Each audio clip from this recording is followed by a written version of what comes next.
What's up, Stripe Nation? Blake Albertson here with B&B Lawn Care. It is Labor Day week, so today is Tuesday, the day after Labor Day. This is gonna be a jam-packed video, guys. Lots of exciting stuff today. Got like a couple grand on the books today, so I'm really eager to get out working. Only slight little problem is we have some rain in the forecast. So that guy looks like Caleb Allman. That's the funniest thing. Anyways, we've got a lot of stuff going on. The guys will be out mowing today. I have a ton of aerations on the books, seeding, just got a lot going on. So I'm super excited. So in this video, I want to do two parts. I want to show you guys a little bit of aerations. When I get back home, go on LMN and run the numbers, because a lot of people liked the video where I ran the numbers on should you rent or buy a dingo. Like literally you can put in certain numbers in your business, and LMN, the software, will tell you, you know, if you rent it this many days, it's better to rent it or buy it. And I want to do that with an aerator. I almost know the answer, but it's one of those things that I just don't know, because to rent an aerator is about $250 with taxes and everything per day, which that can add up pretty quickly. Yeah, you can make your money back if you went out and did 10 aerations or whatever. You're gonna make money that day. But at what point does it make more sense to purchase, and even if you pay monthly on it, does it make sense to purchase an aerator or keep renting it? So it's a situation I'm in my life. We have the Stinger aerator, but as far as a stand-on, like a bigger aerator, you know, I've got kids, man. So to drop, you know, $10,000 and you don't have a definite answer of, hey, you need to be renting still for until you're using it this many days a year, you need to be renting. So we're gonna pop that in. We're gonna get to work here. Yeah, so let's get to it. Stay to the end of the video if you guys want to see that part, but let's go get some aerations done.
Alright, so my last video, I said that this holds 125 pounds, and I've gotten a ton of questions about it.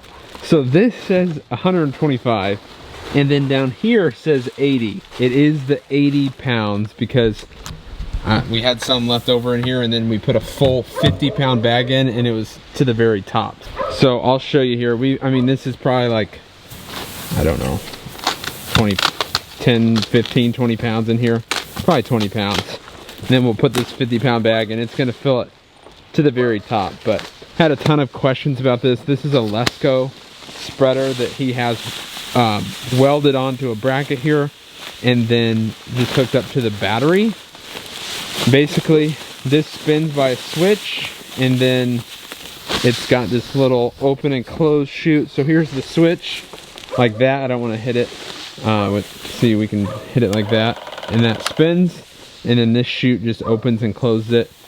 Like I said, dude, this is the perfect setup. So we're using Excalibur seed.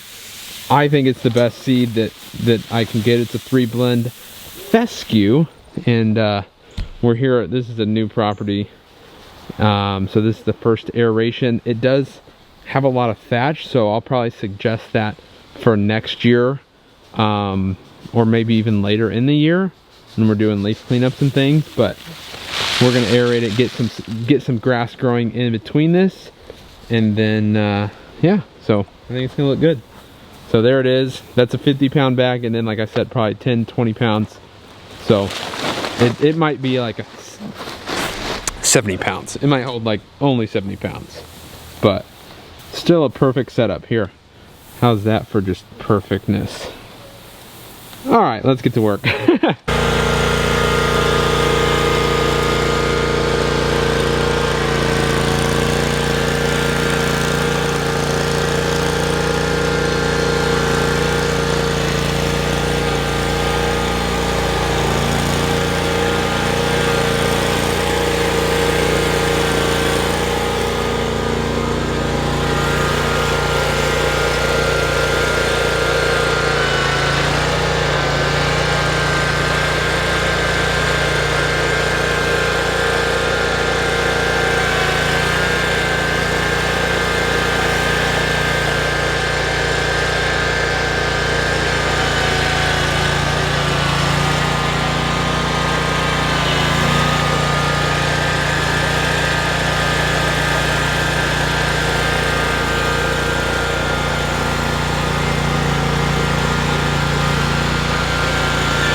All right, guys, so it's 8:02. It's been a busy last hour, busy day. I got home at like 6:30. The babies were freaking out. They were crying. It's like we start their nighttime routine at 6:30, and then then we get to look at them the rest of the night, and hopefully they just stay asleep. So I'm gonna be a little bit quiet in this video, but I wanted to keep my promise and show you guys the numbers behind should you rent an aerator or should you purchase one. And like, I kind of already snuck a peek because I was inputting some numbers, so this wouldn't be too long of a video. All right, let's just dive into it because I want to show you guys a couple of different examples. So let me show you what I've done. Sorry, we're just adjusting the camera. So let me show you what I've done here. We're gonna play with this number, the forecast billable hours per year. So when we're aerating, typically we're trying to get as many aerations done in a day as possible. So I put 10 hours a day that we'll be working here. I put a price tag of 10,000 bucks. That might even be a little bit low because it says we should include taxes. And I think they run about 9,600 bucks. So taxes would bring that bill over 10,000. Expected life, I put 8 years. You know, you're not putting a ton of hours. You might get 10. I know this is crazy, but 12 to 15 years out of this thing just because you're not putting a ton of hours on it per year. And then I figured we'd be able to sell it for 4,000 bucks at the end of its life. Okay, so annual maintenance and repairs. I put $400. It might be even more than that because I know a lot of people have to replace the chains, the tines, things like that. But let's keep it at 400 bucks just for simplicity. And it might add 100 or a couple $100 a year on your insurance to insure the thing. $2 here. And this might be a little high too, but that thing was really sucking some gas today. So I said 8 gallons per day. So let's go back up here to the hours, because this is what really matters. This is probably what I'll do this fall is about 70 hours of aerations. So that means that our daily cost for this machine is $234.60. It costs about $250 to rent the machine. So right there, it's cheaper to actually purchase the machine. Let's say right now, all you're doing is taking out a weekend and knocking out 20 to 30 aerations. So let's say you're working 24 hours to get these aerations done. That means your daily cost would be $653.50 if you own this machine. So it makes more sense to rent the machine. Natalie's got to get to work because the babies are crying. So that would mean if you only did a weekend thing where you got like 20 yards done, aerated, that would mean that you need to stay renting. Let's say you work a week, 50 hours a week, $322. So I'm saying working 10-hour days and lining up everything for one whole week. That's a lot of aerations that you could do. All right, it's now 8:20. The baby started crying. That's the life. We're still working. That's entrepreneur life. Okay, here we go. So this instance, I put 50 hours. You can get a lot of aerations done. It's still cheaper. Look, $322 per day. If you owned this machine for 8 years, using it 50 hours a year, which doesn't seem like a lot, but for most people that have been renting in the past however many years, but typically like take like a weekend to do aerations, 50 hours is a ton. Like you can get a ton of aerations done. That's a full week of working. And I mean, I think I could pretty much get all of my aerations done in one full week, and it still doesn't make sense for me to purchase one. So that's kind of the predicament I'm at. So it would cost $322 basically a day. That's the daily cost to you if you owned it in those parameters that we've set. So let's just increase the numbers just because I want to find it for your situation. So basically the sweet spot, just to double check, the sweet spot is, let's see, is going to be about, I don't know, 65 hours a year. Yeah, 65 hours a year. You'd have to use your aerator for it to make sense to start owning. So anything, if you use it 65 hours or less per year, this is telling you continue renting, and that's the predicament I think I'm in.